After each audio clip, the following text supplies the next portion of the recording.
కాదు, కింపురుషులు కాదు, నరుడు కాదు, జంతువు కాదు, నరసింహమై ఆ గంగానది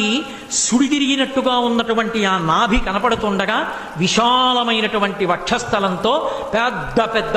ఆ దంతములతో దంస్ట్రలతో దగ్గరగా చూస్తుంటే ఆయన ముఖం వంక చూసి మృత్యు ఆసన్నమైందని తెలివి తప్పి తలవాల్చేసినటువంటి హిరణ్యకశిపుణ్ణి తొడల మీద వేసుకొని పెద్దగా పెరిగినటువంటి తన గోళ్ళు ఆ కడుపులోకి దింపి చీల్చి ఆ గోళ్ళని గొడ్డళ్ళుగా చేసి వక్షస్థలంలో ఉన్న ఉరప్పంజరపు ఎముకటన్నింటినీ కోసేసి పటపట విరిచి ప్రేగులు తీసి మెళ్ళో వేసుకొని ధారలుగా కారుతున్న నెత్తురు దోషిళ్లతో పట్టి తాగి కేసరములన్నీ నెత్తుటితో తడిసిపోతే పంచా తాను నెత్తుటితో తడిసి అక్కడ ఉన్న రాక్షస గణములన్నింటినీ సంహారం చేసి పెద్ద శబ్దాన్ని చేస్తూ ఆ ప్రేగులు తీసి మెళ్ళో వేసుకొని గిరగిర తిప్పి డొల్లబడినటువంటి హిరణ్యకశిపుడి శరీరాన్ని విసిరేసి